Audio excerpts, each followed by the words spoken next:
Hey guys, hope you're well. I stumbled upon a chart while I was watching the video we were referencing earlier from Stan Druckenmiller talking about how the dollar could lose global reserve currency status.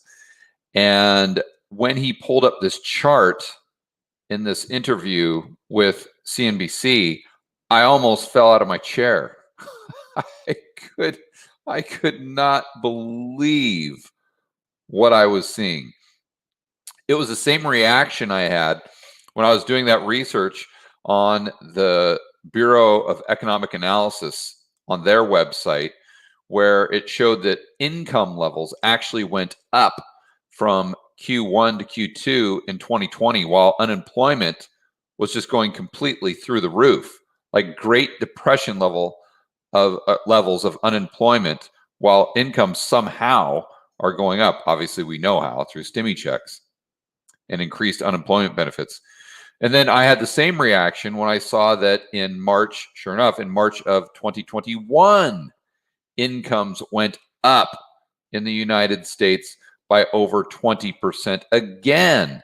I mean, just staggering numbers. And I know the months in between they've gone down a little bit, so it's not like they're going up that much on net from a baseline. But still, if you look at incomes at the end of 2019, when unemployment was, let's say, 4%, income is much higher today. I'd say probably 15, 20% higher than it was then, with unemployment levels higher than the GFC, if you went ahead and measured them correctly.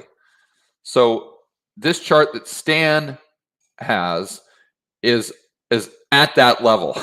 So, and what it tells us about the economy, I think, is what's really just shocking.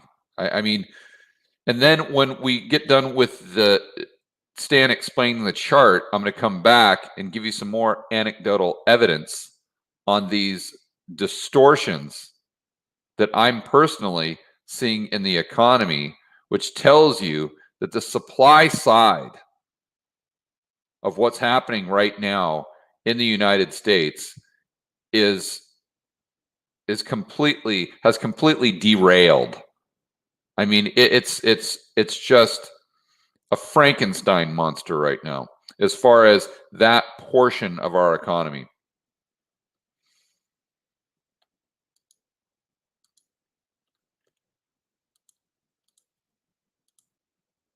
So let me see if I can play this little clip from Druckenmiller. And this video, or this clip and this chart, is referencing retail sales. So retail sales in the United States.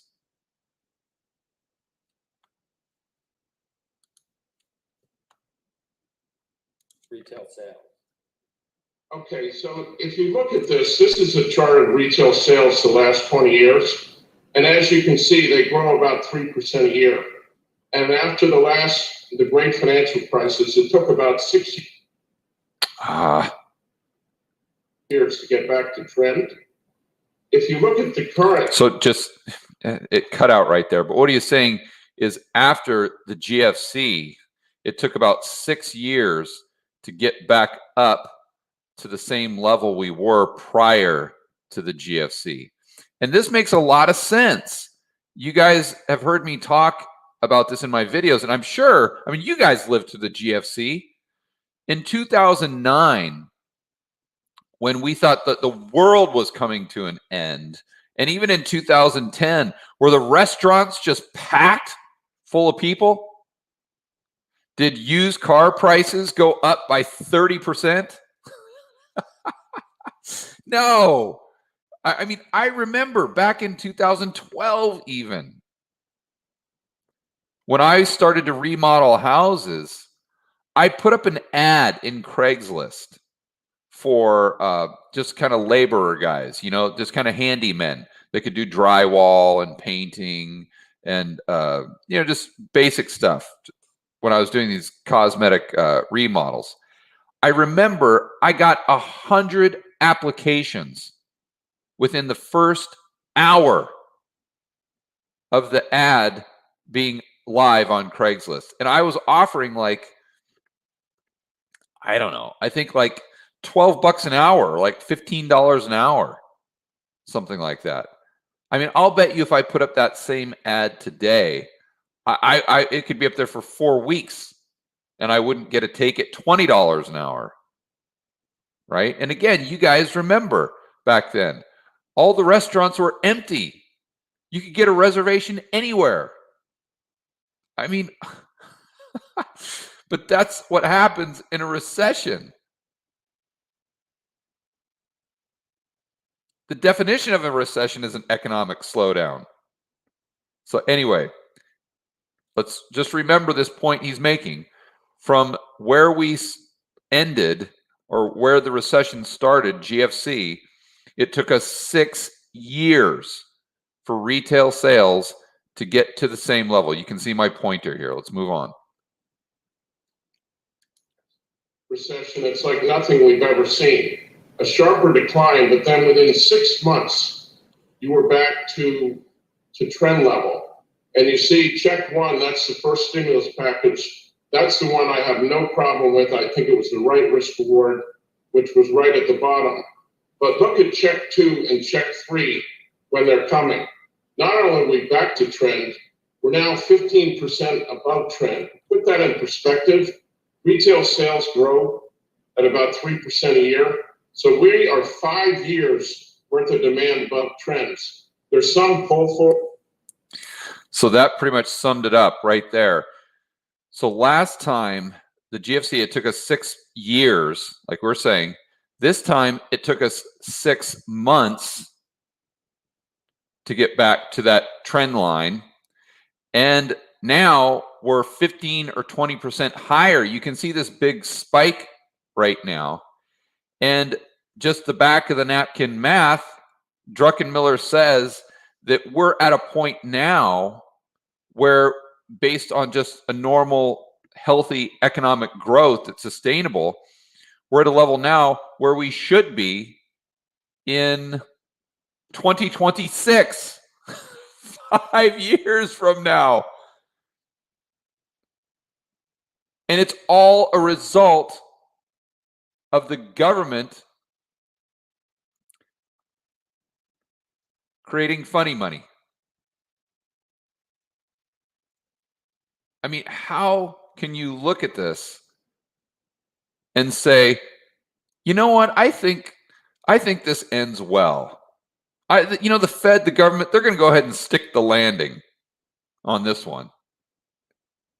We're definitely going to have a free lunch. Nothing to worry about. Nothing to see here. Move along, move along. I mean, 5 years of consumer spending and demand has been brought from the future into the present.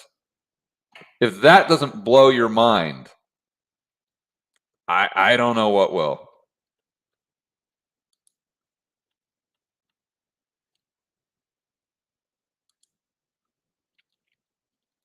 So that's the chart I wanted to share with you guys. Jeez. Wow. And so I was talking to a buddy. Here's the story I wanted to go over. I was talking to a buddy of mine who's in the entertainment business. And I used to do a lot of stuff in the entertainment business before I retired. And excuse me.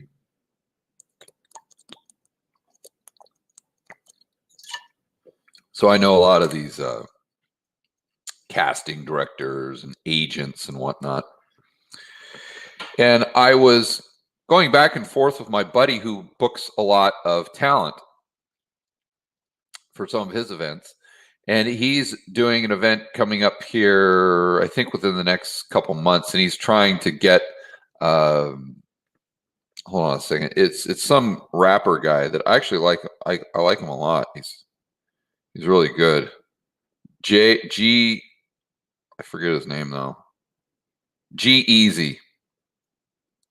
So my buddy was trying to book G-Eazy at a normal price, which for a one-off event where he really doesn't even have to perform really too much. He just has to maybe come and do a couple things. It's more like a meet and greet type thing. And, normally he'd pay him like 75, 100 grand, something like that. My buddy's saying that now he won't even consider it for under 250 grand.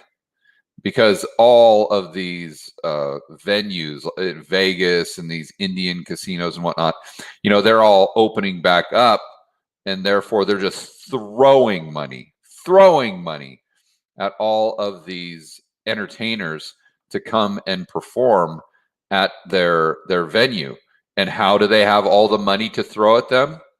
Because all the debt that they've been able to sell to the Fed at 4% interest when normally they'd be paying 8% interest. So they're cash flush. Number two, where do you think all the people that have a 20% increase in their incomes are going to spend their stimmy checks? I'm sure a lot of them are going down to the local Indian casino.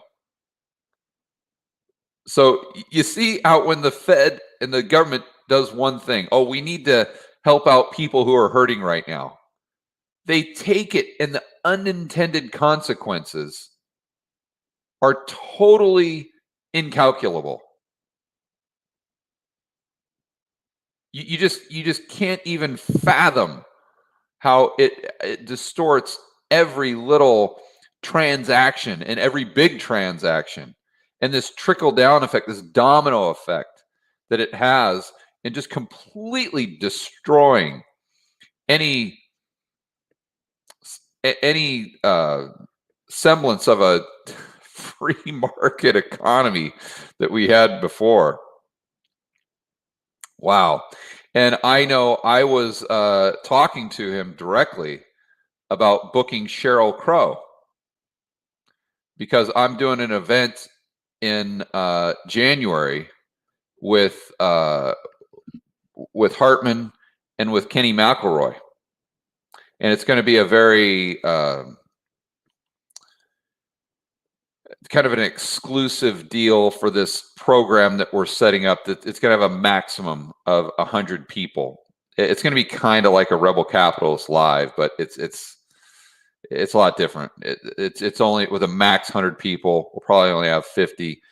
And I wanted to book Sheryl Crow to play just an acoustic bit at this event that we're doing. Nothing major. And I was going to pay her, 100 grand, 150 grand.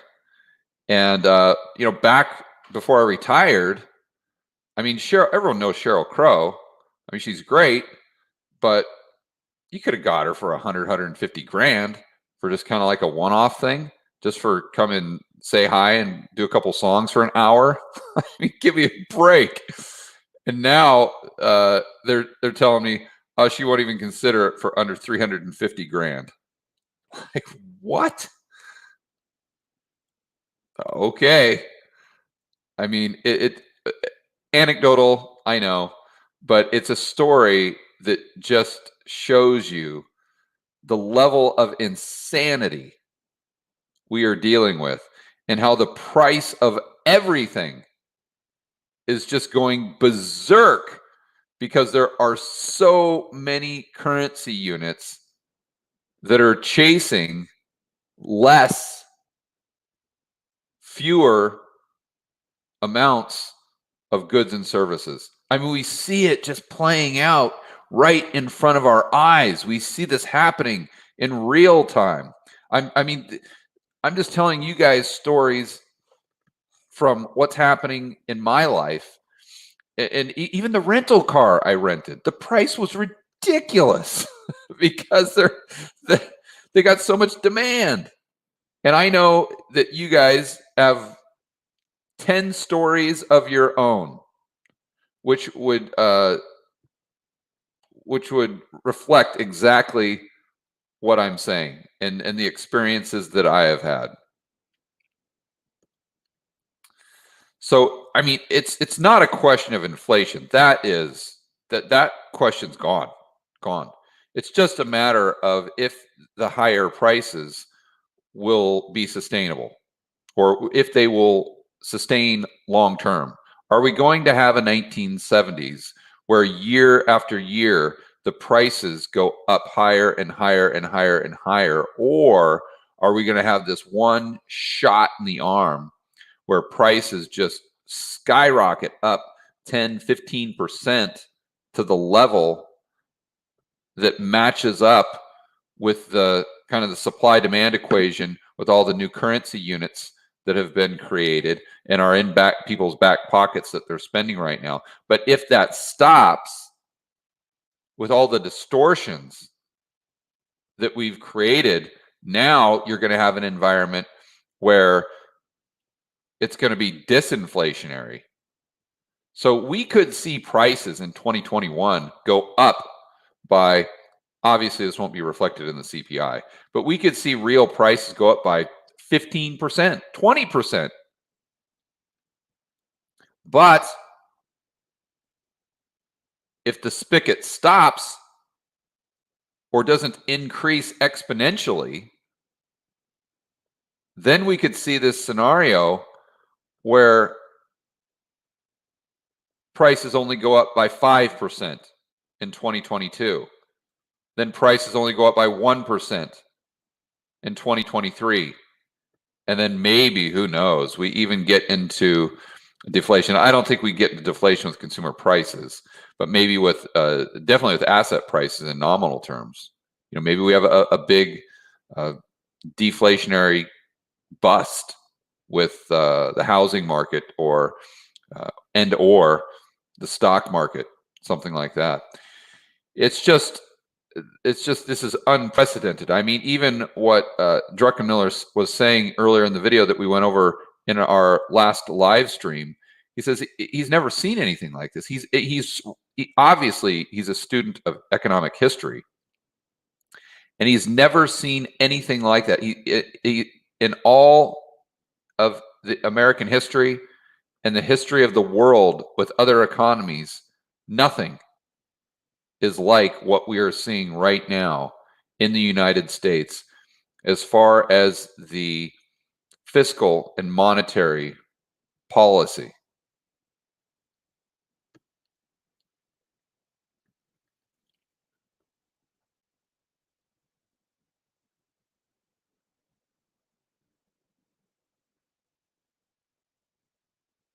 Yeah, but listen, I see. Yeah, Kevin is asking if I can get my buddy, the uneducated economist, back on. Yeah, I mean, he's great, but I don't want to put words in his mouth. But my guess is if he's talking about deflation, he's not talking about the groceries you buy at the store. I don't think. Maybe he is.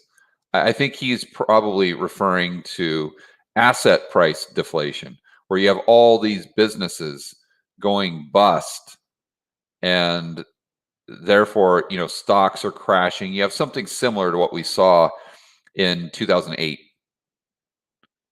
I'm guessing that's what he's saying. Maybe not, but yeah, I'll definitely have him back on soon. He's one of my favorite people to talk to.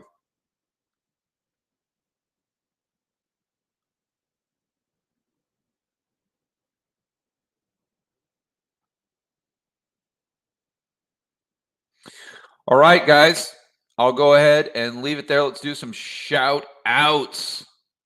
We got 536 people on the live stream. That's fantastic. Thanks for hanging out with me, guys. Really appreciate that. Okay. Sustainable Lumber Company in the house. James Huddleston. Sustainable Lumber Company must have his little notification bell turned on for this channel because he's on here every single time. So thank you very much. And if you don't have that notification bell turned on for the Rebel Capitalist channel, what the hell are you waiting for, man? You're missing all this incredible content. All right, James Huddleston, James Bowen, Ryan, L.I. or I, I'm not sure. Eva Emma Weber, Jake Spice, Full Circle, $36.99. None of yo beeswax. Tom Davis, Girth Inertia, Jackie Alley 2, J Rao, S. Wenger. Angelique is in the house. Deal Donkey on Twitter, Mark McGee, All Nighter Hider. Annette Walls, Libra Leader. Wayne Smith, Lovely. Oh, sorry, Lovely. It skipped on me. Pork Barrel Investing, Mark McGee. Frodo Friedman. Lloyd Braun, Lovely. Oh, there it is. Lovely Parata. Very cool name. Okay, guys, enjoy the rest of your evening. And definitely check out the whiteboard video on the George Gammon channel, how copper might be the next Bitcoin. Price going parabolic with everything else that we're seeing in our daily lives. Should you buy it? You got to watch my video to find out.